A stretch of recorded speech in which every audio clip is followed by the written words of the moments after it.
Hi, welcome to my channel, and today I'm going to be going through all the books on my to be read shelf.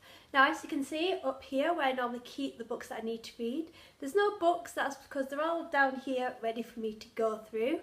There's still quite a few books up there that I need to read before I'm allowed to buy any books, so I think it might be best if we just get started and go through them all. So these aren't going to be in any order, they're just going to be the book that I pick up. And the first one is Blood Red Dawn by Karen E. Taylor. Now this is a book from my boyfriend's friend at work, and she was just getting rid of a few books because I think she might be moving, I'm not too sure, and this is one of the books she gave me.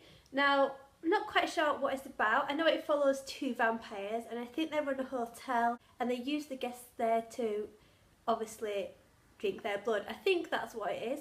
I haven't read many vampire stories because I kind of went off them after I read Twilight years and years ago, and vampires with the whole range. I kind of went off them, but I'll give it a go. It looks like it's quite a short book, about 300 pages.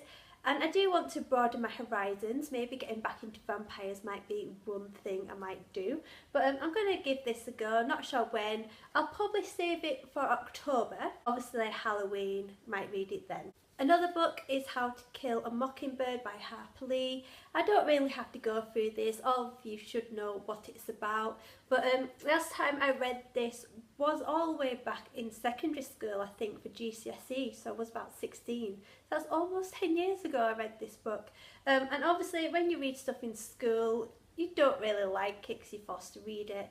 But I want to give it a go myself, see if my thought has changed, especially because I class this as a classic, so this will be on my classic shelf. And also I just really like this edition. It's the 50th anniversary and I just think it's so nice and simplistic, and I just think it's something everyone should read at least once.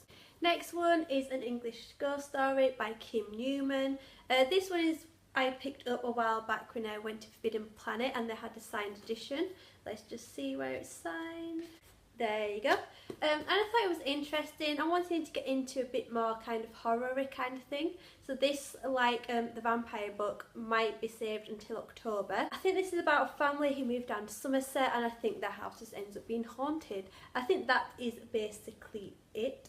But yeah, like I said, I want to broaden my horizons, try new genres, which is probably why this is still on my bookshelf, just because I'm a bit scared of reading it in case I don't like it. And also, I think I'll be doing this with all these books, but that's such a nice cover. I love the font and the colour and everything. But yeah. Next one is Ink and Bone by Lisa Unger, I believe that's how you pronounced it. This is another thriller. I love my thrillers. And this basically follows a woman who basically helps the police find a young child when the case goes cold. I think she has some sort of, it says unusual gift. So obviously this gift somehow helps her find this child. But I like books like this, and again, look at that cover, the pink against the black, it's just so cool. There's also The Diary of Anne Frank. Again, like To Kill a Mockingbird, I don't really have to go through this because you should know what this is about. If you don't, then I am quite seriously worried for you. But this is the diary of a young girl, obviously named Anne, and she is a Jew hiding from the Germans in World War II. And this is basically her diary addressed to Kitty, I think she writes to. I've never actually read this. To say that I did a history degree, I've never read this, and I just want to read it, just get my own thoughts on it, and I want to start reading some more non-fiction as well, and I think this is the perfect place to start. And I just think it's such an important book people have to read, and that's why I'm going to read it. Next is Stealing Snow by Danielle Page. Now this is a retelling of The Snow Queen, which is basically, if you don't know what Frozen is a retelling of. I've seen this for a while and it's always taken my interest, and just look at that cover, that is amazing. But this follows a young girl called Snow, believe it or not, and she lives in a psychiatric hospital. And she basically escapes somehow and she ends up in this other world, and I think she decides she's got powers, obviously ice powers, and I just want to give this a go, see what it's like. Last year I did read a lot of retellings and I ended up quite liking them, so this might be a theme that carries on. But I believe the next book might be out this year, so I want to give this a good read before the sequel comes out. It was originally on my March TBR, but I never got round to it because I decided to just read thrillers all month. But but I will definitely be giving this a go as soon as possible. Next is another book that was on my March TBR, but I never got round to it. That's Behind Closed Doors by B.A. Paris. Now this is another one of those thriller novels, and it basically follows a couple, and I think it turns out that the husband is a bit abusive. The wife, Grace, she never really goes out, she gets distance from her friends, and I think it's from her perspective and it's about how she copes with it. I think my best friend has read this and said it's quite good, so I can't wait to give it a read. Next is a book that I just got through the post randomly by Walker Books, because I asked to be on their blogger database because they were looking for new people, but unfortunately I didn't get it. But they still sent me a book anyway, which was a nice little surprise, and that's I'll Give You the Sun by Jandy Nelson. Now I have no idea what this is about, which is why I haven't picked it up yet, but I'm thinking of reading this during the summertime because it looks like a very summery book. Yeah, there's not much that I can say about this because I know nothing about it. It will be a book that I go blind into. Because I know nothing about it, it's probably a book that's going to sit on my bookshelf quite a while before I pick it up. But if anyone has read this, just tell me if it's any good and it might persuade me to pick it up a bit earlier. Next is a book that has also been on my bookshelf quite a while, and that's A Shadow of the Wind by Carlos Ruiz Zafón. Now I bought this a while ago from Oxfam, the local charity shop, just because everyone on YouTube was saying how good it was, but I haven't picked it up yet. I think it's because of the size. It is quite long, and recently long books haven't really been agreeing with me. So you've had The Nix, which is a long book, and I stopped reading that because it was boring. Recently read Fellside, and I finished that book, but I didn't think it was any good. So I think that's just worrying me about this book. But I know it's been getting good reviews. People on BookTube have mentioned it quite a lot. So I'm going to have to just force myself to pick it up. But I think it's one of those books you have to read when you're in the mood for it. So I think that's what's taken so long. I have been eyeing it up a bit, but then other books have kind of taken over my mind. But surely it won't be too long until I read it. Next is Hagseed by Margaret Atwood. Now I'm hoping to read this in April because this is a retelling of William Shakespeare's The Tempest, and William Shakespeare was born and died in April. So I'm hoping this won't be on my to-read shelf for long. But The Tempest is my personal favourite Shakespeare play, so I'm hoping this will be good. I haven't read many Margaret Atwood books, so I'm hoping it will be good. Next is The Nest by Cynthia Dearprick Sweeney. Again, I got this at Christmas and I just haven't picked it up yet, just because again I'm a bit worried about reading it. It's a family drama and normally I'm into my fantasy kind of things, but recently when I have read family dramas I have actually quite liked them, so I'm not quite sure why I haven't picked it up yet. But this basically follows a family, and I think it follows them after the father dies and they lose money because they're quite a rich family. I think that's how it goes, but I'm basically going to be going into blind with this, which I think is another reason why I haven't picked it up yet. Then you've got The Cutting Room by Julianne Hoffman. This is another book the friend of my boyfriend's gave me. She gave me 3 altogether.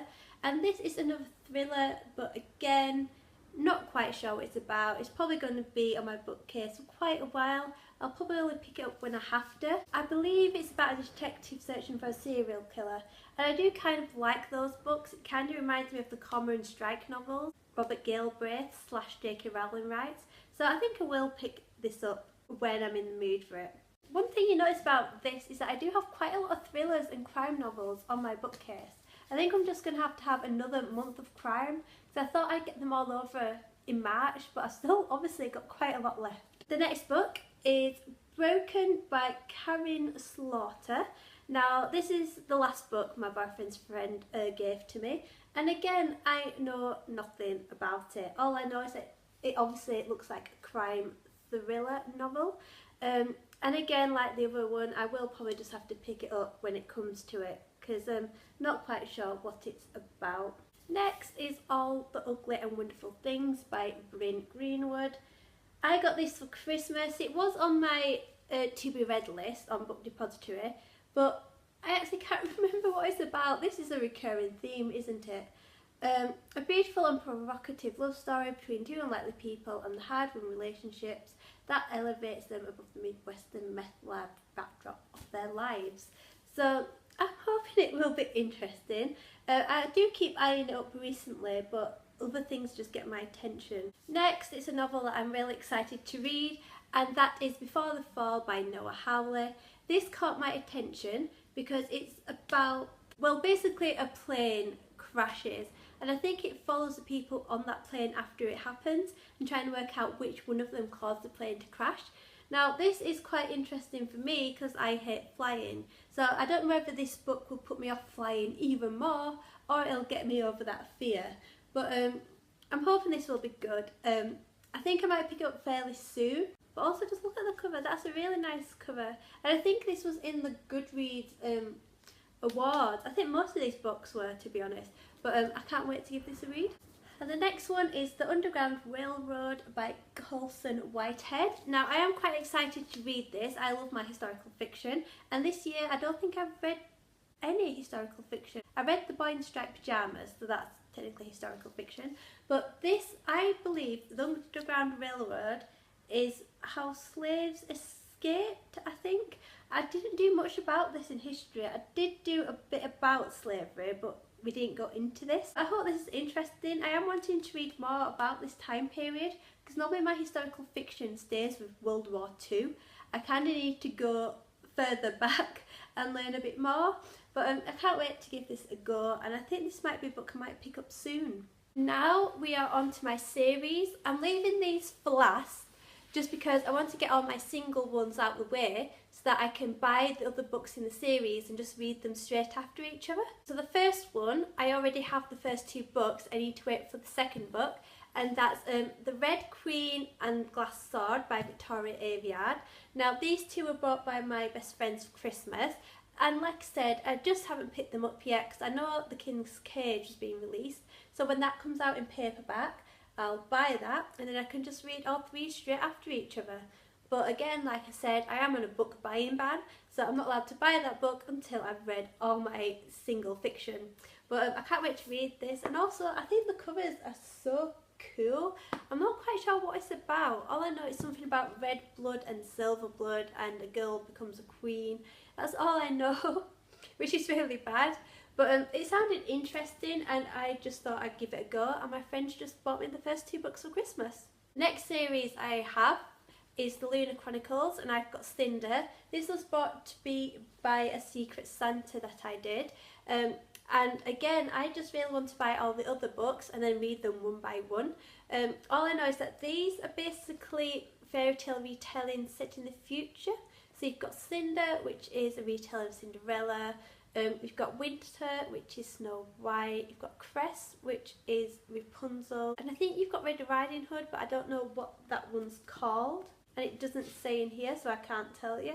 But I'm hoping these are good. I've been told these are really good. And like I mentioned before when I was on about Stealing Snow, I do like my fairy tale retellings, so I can't wait to read this. Another series is Feed by Mira Grant. These are from the Newsflesh trilogy, so there are obviously two more books.